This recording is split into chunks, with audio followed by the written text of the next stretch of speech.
Namaste. Happy Constitution Day, be that called Constitution or Samvidhan or in Gujarati Bandhara.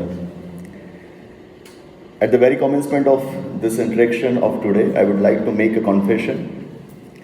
Yes, it is a confession of mine, and I also have a witness to prove my point in this hall itself, that is Ravi Bhai. The confession is,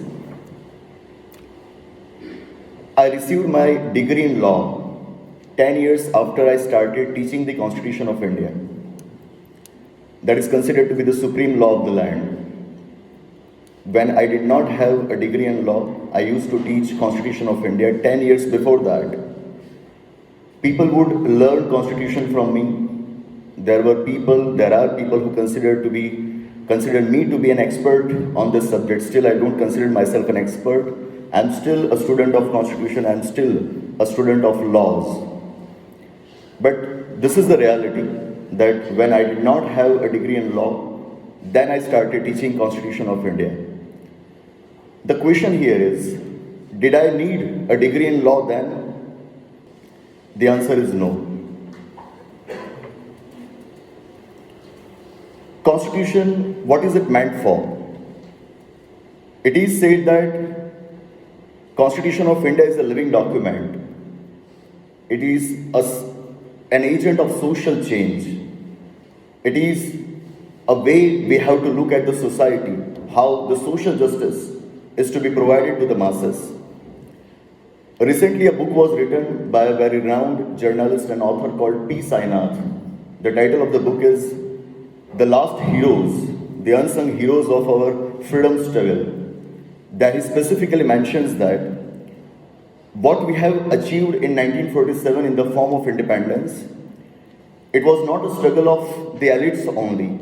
It was the struggle of masses.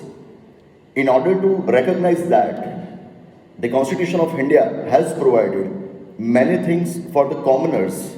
Rather, I should say that Constitution of India has provided more things for the commoners than the elites. But it's a usual practice that when it comes to the Constitution of India, many of us believe that it is a subject for those who are professing the law, who are practicing the law, who are the advocates. For a layman, it's not a matter to be studied. And even if a layman, a commoner, starts studying the Constitution of India, he finds it very difficult. He would find it difficult when he reads Clause 2 of Article 366, which says that an Anglo-Indian means a person whose father or any of his other male progenitors in the male line is or was of the European descent, but who is domiciled within the territory of India and is or was born within such territory of the parents habitually resident therein and not established there for temporary purposes only. This is not the language for masses. Certainly, this is the language that only persons who are conversant with the language of law can understand. It is certainly not the language for the masses. But the way I progressed in this subject, the way I was introduced to this subject, मुझे अभी भी याद है, it was the period of 1990s. I was a kid, a child, a completely new person, completely ignorant about how the world works, about the affairs of the world. मुझे याद है कि most probably in the year 1991, my father went to Delhi. From there, he purchased a barrack of the Constitution of India from government press. He brought home. I was hardly some 5 or 6 years old. मुझे नहीं पता था कि इसमें क्या है, उसे किस तरह से पढ़ना चाहिए. And basically, I have been a student of school that teaches to the students of vernacular medium. So I did not have that command over the English. And basically our Constitution has been written in English language. I was completely ignorant what this book is about. But later, my father acquainted me with that book. He is not a law expert, but still, he cared. He cared that his child should know about the Constitution. उन्होंने मुझे बताया कि इस किताब की अहमियत क्या है. Still, as a kid, we are not aware about the importance of Constitution. Later, when I started studying for my higher education, when I went to the college, I got many opportunities where I had to debate where I had to participate in the elocution competition, the essay competitions. And then wherever I had to encounter the issues related to our society, our political system, even our economic system, there I had to refer to the Constitution of India. When I started learning the Constitution of India, I came to realize that this is the book which has given me a certain social status. This is the very book because of which I do have my political existence. Later, I started teaching Constitution of India to the masses, and that's how it became my source of earning. And then it became economic resource for me. The way it is said in the preamble itself, the basic objective of the Constitution is to provide justice to all, be that social, economic and political. And for me, Constitution has served all the three purposes. लेकिन तब भी यही था कि constitution को पढ़ाया है लेकिन लोगों तक अभी तक पहुंचाया नहीं है. When I started teaching in 2011, I thought कि जब भी अगर किसी को बोला जाए कि हमने स्वाधीनता कब हासिल की, उसको पता है इट्स 15 अगस्त 1947. उसको पता है कि इसको हम इंडिपेंडेंस डे के तौर पे मनाते हैं. 26 जनवरी को हम रिपब्लिक डे के तौर पे मनाते हैं. But he is completely ignorant. Why do we celebrate 26 January as Republic Day? He does not know that this is the day when Constitution of India came into force. So then I decided that this has to become a moment. We have to do every effort to make Constitution reach the masses. And then in the year 2012, we started this practice. Whenever I would go to teach someone, be that at SPIPA or any other private institute, we would celebrate 26 January with full spirit, and before that 26 November with full spirit. I still remember in the year 2014 when I founded my own institute that is named after the Constitution only, Samvidhan Career Academy. In the year 2015 when I founded my own publishing house that too is named after Constitution only, and that is Samvidhan Publications. We started celebrating 26 November as the Constitution Day in 2014 itself, way before Government of India announced it. So this is how we have been attempting to spread the awareness as regards the Constitution of India. Specifically about the celebration of today, I have been asked to discuss a specific matter on the issue of fundamental duties as per the UGC guidelines. But before that, I would like to throw light on some other aspects that I have decided. One is the Constitution as the result, as the outcome of our struggles. संविधान क्या है? हमने जो मेहनत की है उसी का नतीजा है. हमने जिसके लिए लड़ा है उसी का नतीजा है. Constitution has to be considered to be an outcome of our struggles because I would like to give you an example. When we talk about the women of UK, United Kingdom, that used to be our, you can say, ruler. UK claims to be one of the best democracies in the world. It claims that it has civilized the other parts of the world. It's surprising to note that UK itself did not give a right to vote to its women from the very beginning. If you go to the history of United Kingdom, in the year 1687, if I'm not wrong, 1687 or 88, there occurred a revolution called Glorious Revolution. That glorious revolution through which monarchs' authorities were limited, they were constrained, and parliament was made sovereign. It was made supreme body in the country. They did this revolution, but still they did not give a right to vote to their women. Women of UK had to fight for their right. They fought for almost 200 years, and finally in the year 1918, they enacted a law called Representation of the People Act 1918. And through this law, women of UK got their franchise, their right to vote. Interesting enough, the same is the case with United States of America. That very USA which claims to be the biggest, the best democracy in the world, they framed their constitution way back in 1787 after that revolution of America that came into force in 1788. That original constitution of USA did not provide a right to vote to their women. They had to fight for that. It is more interesting to note that through the Reconstruction Amendments of 1860s that were carried in the tenure of Abraham Lincoln, 13th Amendment, 14th Amendment, 15th Amendment, these were the Reconstruction Amendments through which they were ready to give right to the non-white people of that country, but not to the women. Ultimately, women got their success. Finally, in the year 1920, they too were given the right to vote through their constitution, through the 19th Amendment. The question is, did the women of India have to fight for their rights? Did they have to fight for the right to vote? Certainly not. Our constitution, from the very beginning, when it came into force on the day of 26 January 1950, everywhere it has mentioned a word called either person or individual or citizen. It nowhere mentions the word like man. It always says it is individual, it is citizen. That is the spirit of our constitution. The freedom struggle that we carried was not led by men alone. It was also the struggle of women. And that's how we got the independence. That's why I am compelled to say that Constitution is not merely a document. It is the outcome of our struggles.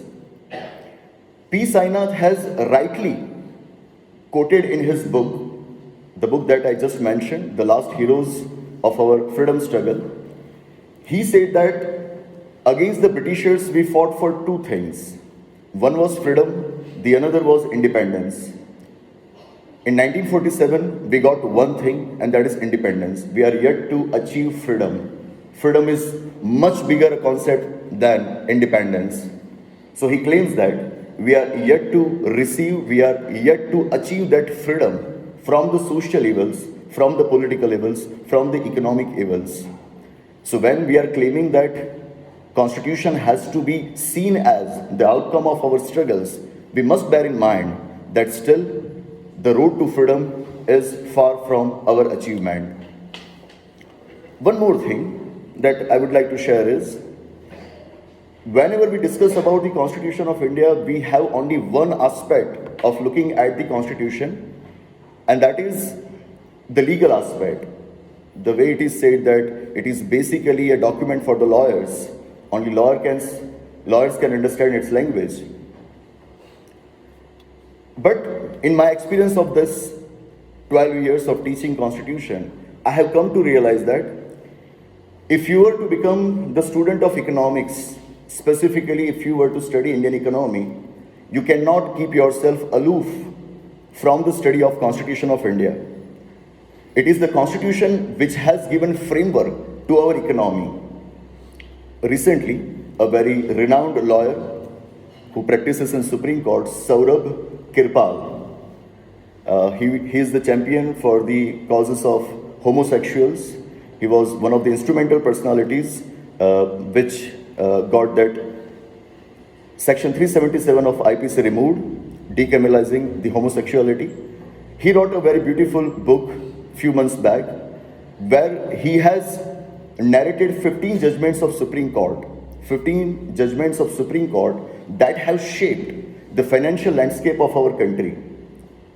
So whenever I discuss the Constitution, I always tell my students that don't consider it to be a book that is a law. Don't see it only from one aspect, that is legal aspect. You must see it from the financial aspect as well, from the economic aspect as well. The father of the Constitution of India, Baba Saheb, Dr. Bhimrao Ambedkar ji, a great economist of the time who researched on the subject of evolution of provincial finances in the times of Britishers. What he researched finally found its mention in Part-1 of the Constitution of India, that is about center-state financial relations. How the financial relations between the states are to be governed. It is because of his expertise that we find provisions for the same in Part 13 of the Constitution. So my basic idea of Constitution is, it should not be looked at from a myopic view, only from the legal aspect. its economic aspects are to be yet discovered. About 30 years back, there came a reformative measure, rather a suggestion for a reformative measure in the form of GST, Goods and Services Tax. Everyone knew that GST is going to be a game changer. It is going to revive our economy like anything. It is going to be the biggest change in indirect tax structure of our country. But that did not materialize. Why it could not? Reason being, it was still waiting for a constitutional amendment. Without the constitutional amendment, that 101st amendment, GST could not have been into practice. Before 101st amendment, there was 88th amendment, which provided for services tax in the Constitution of India. If there had not been services tax in our country, GST would not have been the reality. Even before 88th amendment, when that learned person, Dr. Manmohan Singh ji, as the finance minister of this country, thought of introducing service tax in India, you must be knowing that original constitution did not have any provision regarding service tax. But in the era of LPG reforms, liberalization, privatization, globalization, in that era of reforms, Manmohan Singh ji, he thought about introducing service tax, but constitution did not provide for that. What to do? Anyhow, he was completely advocate of services tax. He was completely interested in introducing it at any cost, but constitution did not provide for that. What could be done? There he found Article 248 of the Constitution, which gives residuary powers to the center. When there is a subject of authority that is not mentioned in any of the three lists of the Schedule 7, then center has a power to enact a law on that, to administer that subject of authority according to residuary powers theory. He introduced it initially for 3 services and later for many other services. So the central idea, the central theme of the whole discussion is, whenever we discuss the Constitution, we must take into consideration its economic aspects, its financial aspects. Without that, study of Constitution, in my view, would be a very restricted one. We are not giving justice to its study. These are the 2 aspects that I really wanted to focus upon. One is, it is the outcome of our struggles. The another is how it has affected our economy, our financial landscape. As per the UGC guidelines, we have been told that we have to discuss the fundamental duties that have been given in the Constitution of India. Which are the fundamental duties given in the Constitution of India? Madam just narrated. Total 11 fundamental duties are there. I'm not going to narrate them again. I'm not going to repeat that. But the question is how we are expected to look at this fundamental duties. Original Constitution did not contain fundamental duties. It contained fundamental rights of the citizens as well as non-citizens who are there in the territory of India, but it did not contain fundamental duties of the citizens.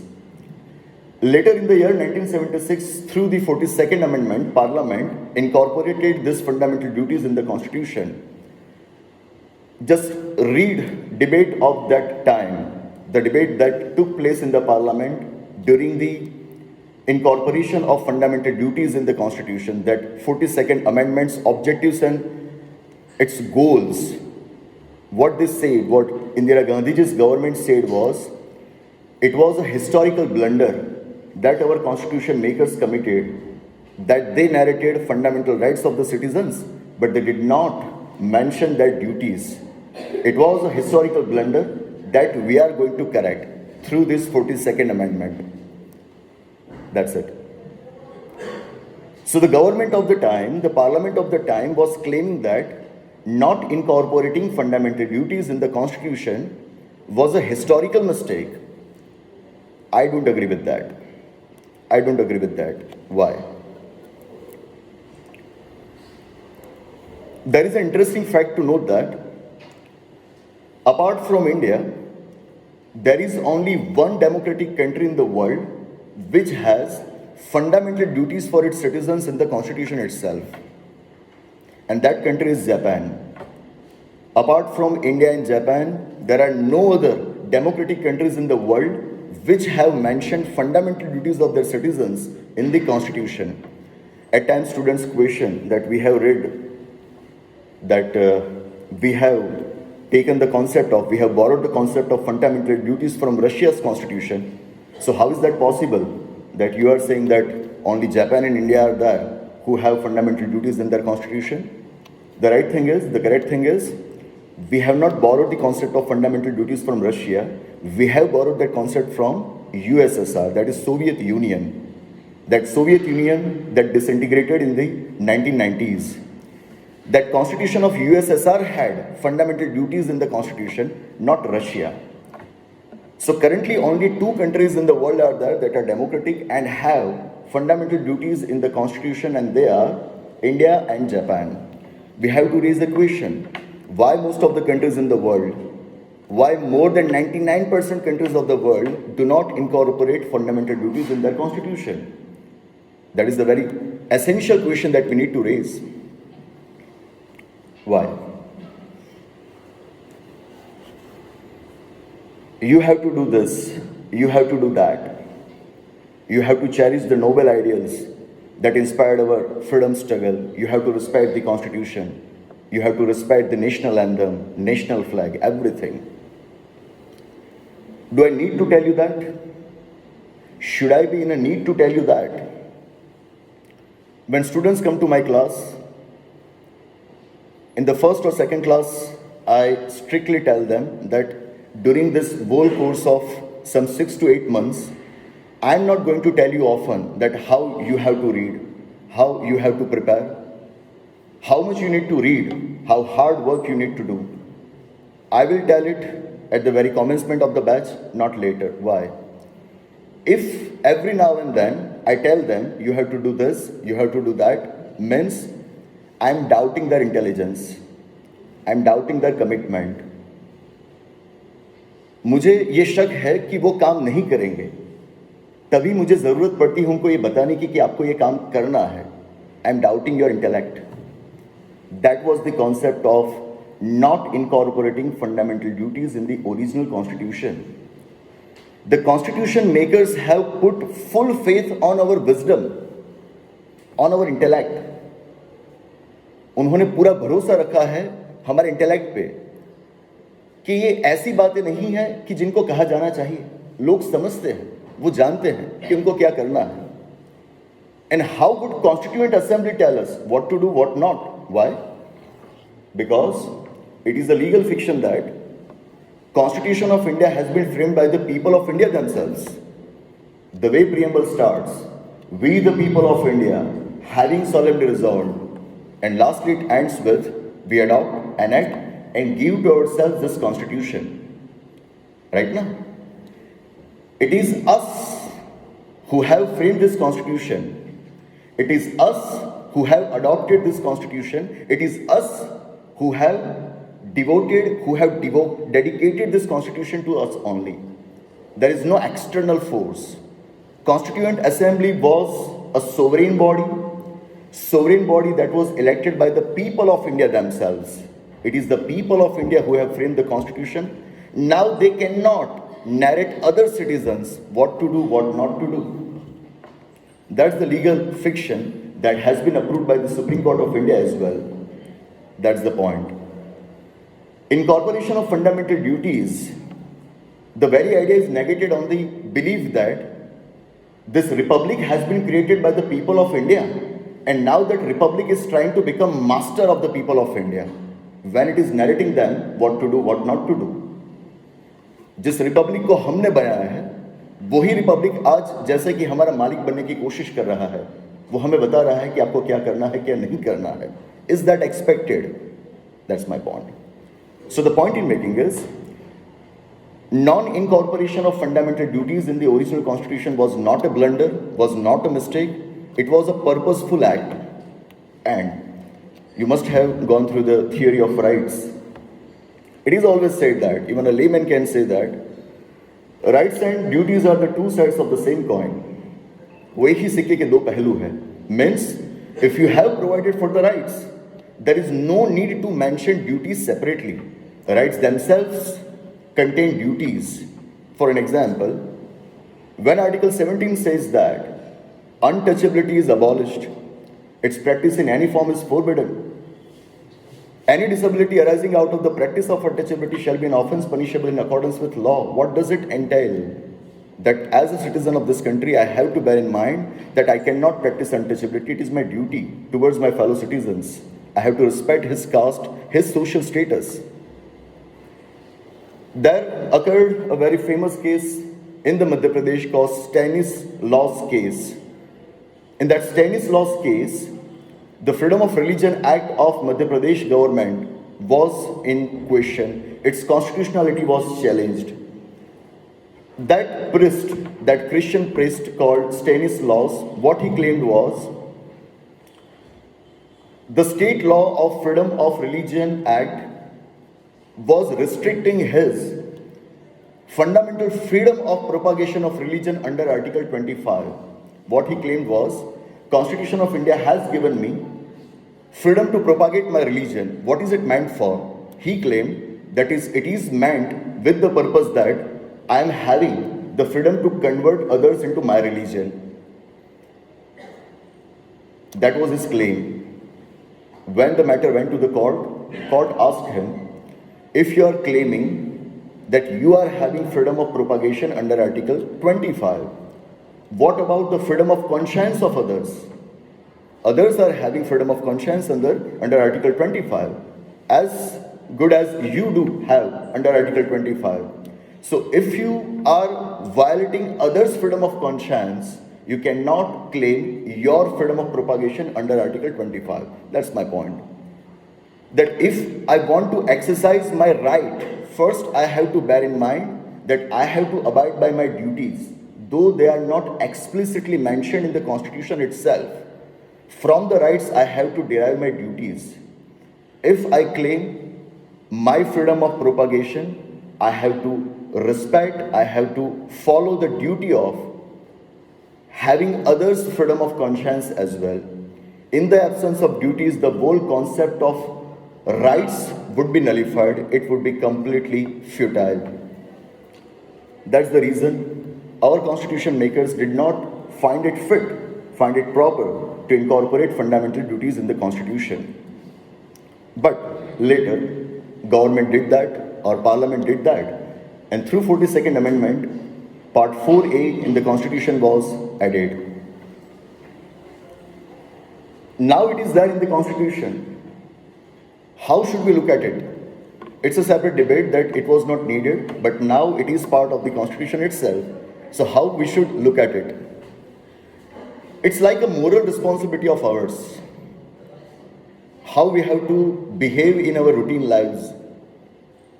The way state has been instructed how to frame its policies in Part 4 of the Constitution, that is directive principles of the state policy.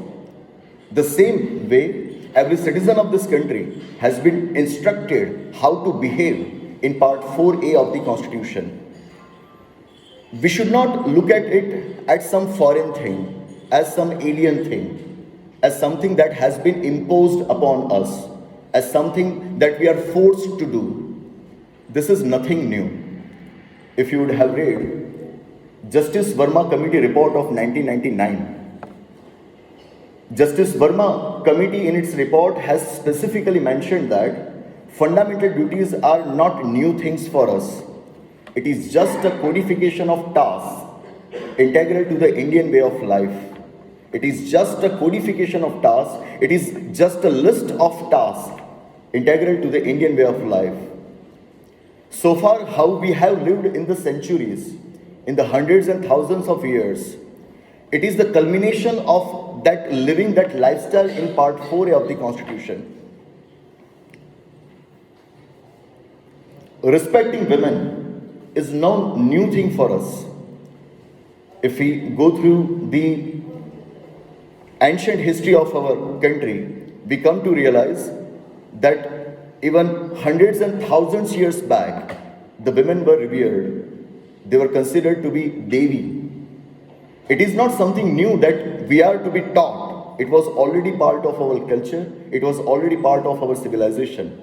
The same thing has been mentioned in Part 4A when it says that it shall be the fundamental duty of every citizen of India to refrain from all such behavior that is derogatory to women. Same way, from the very beginning, we have been living with the nature. There is a kind of ecosystem between us and the animals and birds around us. We used to worship our rivers as well. We are still worshipping our rivers. We are still worshipping our trees. As Gandhiji once put, someone asked him, why are you taking so less water from the river? There is plenty of it. He replied, all of the water is not meant for me alone. It is also meant for the animals and the birds that are surround us. That's the point.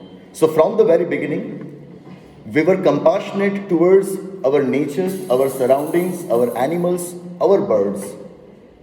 Now part 4a says to us that you shall have to have compassion towards all the living creatures around you. It is your fundamental duty. I don't think it is something new. It is something that we have known for years together, for centuries together.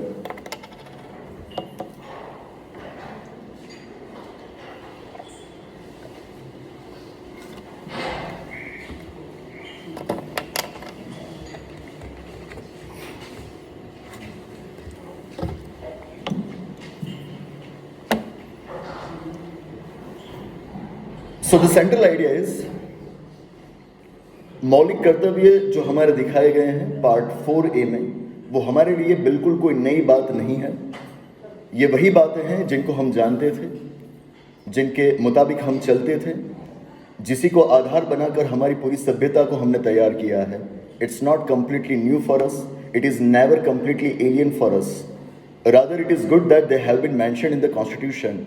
We should not consider it to be in this fashion that now Republic is trying to become master of ours. इसको हमें देखना है एक ethical values के रूप में. Whenever we are transacting our business in our routine life, we have to be constantly reminded of us our fundamental duties.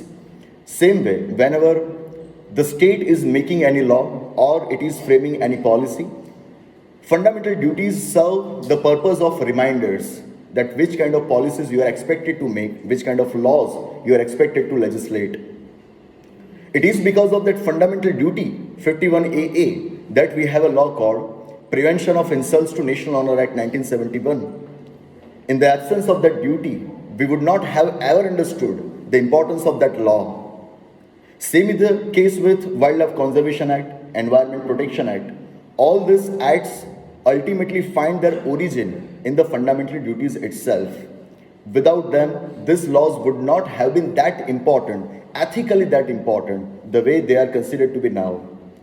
It is rightly said that the world has raised, specifically Western countries have raised the question of climate change and environment in these days, in the past some 20 to 30 years. But we are the people who raised this question way back in our 1970s, when as part of fundamental duties itself, we made it a duty of every citizen of this country to protect environment around him, the rivers, the lakes, the living creatures, we have to protect them. So fundamental duties are not new things for us, they are already there from the time immemorial. We have to consider them from this angle. Now, once fundamental duties have been incorporated into our constitution, now it becomes our duty to educate others on this, though it is not a duty as per Part 4a, but I consider it to be our moral obligation to educate others on these fundamental duties. Initially, we did not have this concern, not from the beginning, but later, you must be aware of a landmark judgment of the case called Rangnath Mishra case that took place in the year 2003, where Supreme Court specifically said that our children should be made aware of their fundamental duties from the very beginning. Since they start their schooling, it is because of that judgment plus the report of that committee, Justice Verma committee, that we found the inclusion of fundamental duties in our school textbooks. Even today, you must have seen that in the syllabus of, in the textbooks of all the boards, GCRT or NCRT, at the very beginning of the textbook, there is the mention of 11 fundamental duties. That is because of Justice Verma Committee report and as well as Ranganath Mishra case. So now it becomes our duty to make others aware of their fundamental duties. How to do that? That's where our role comes in. As I said, that as part of my career, I started teaching Constitution, but as we know that it is considered to be something that is highly complex, legally understandable for only those who know the law. So it is out of the reach for the masses. It is through the celebrations of such occasions, be that 26 November, be that 26 January, it is through these celebrations that we can make the masses educate about this. We can let them know about this, that what our Constitution says. Masses are completely ignorant. Yesterday only, I received a message, the way we are saying that today people are reading less books, reading more on WhatsApp or Facebook. I received a message where there was a mention of Article 30A of the Constitution. Article 30A of the Constitution. Someone sent me that message and asked me, please tell me something about this. And there was something very controversial written about that Article 30A. I'm not going into that detail. He did not have any idea that there is nothing like Article 30A in the Constitution. There is Article 29, 30, then 31A, 31B, 31C, then 32. That's it. There is not even 31 in the Constitution. It used to be there, but you must be aware of the fact that it has been repealed through the 44th Amendment Act of 1978. That's my point. Masses are completely ignorant as to what is written in the Constitution. They don't know the provisions of the Constitution. They don't know about the preamble of the Constitution. That is the reason, since I started teaching, I have made it a tradition that after the completion of the discussions of preamble, that lasts for almost 10 to 12 hours, after teaching them the philosophy of our preamble, I make them recite the preamble. Everyone has to recite with me the ideals of preamble that have been given there. They are completely ignorant. We need to make them aware about the reality of the Constitution. 103rd Amendment occurred. No one knew why. Government knew, but the masses did not know. It was challenged before the Supreme Court. Everyone had their views about what Supreme Court should say, what it should not say. But no one cared to know about the real provisions of a reservation in our Constitution. Everyone says that reservation, that's it. Either I support it, either or I oppose it. But what are the real provisions of reservation in the Constitution? No one actually knows. No one knows that Constitution has provided for the reservation in three forms. One is in the educational institutions, other is in the public employment, and the third one is the political reservation. And it is the political reservation that was mandated for 10 years only, not the other two reservations. But everyone is completely ignorant about this. They are opposing the reservation in educational institutions. They are opposing reservation in public employment. While opposing that, they are claiming that this was meant for 10 years only. No, my friend, it was not meant for 10 years. Actually, that political reservation was meant for 10 years. There is no time limit, there is no time frame for reservation in educational institutions and public employment. That's the misinformed debate that takes place around us on a daily basis, on social media, on the circles where we sit. That's my point. Ultimately, what happens is, it creates a kind of enmity between the groups. It creates a kind of enmity between the groups. I still remember that it was the year of 2015, 14 or 15. There was one community that was demanding reservation, and they had carried out a huge movement in the state. Then a regional media reported in their newspaper that there is a very easy way. there is a very easy way for the government, if they want to give reservation to this community. What government has to do is simply make an act, make a legislation, amend the constitution, put it under Schedule 9 of the constitution. Once that act becomes part of Schedule 9, then no one can touch it.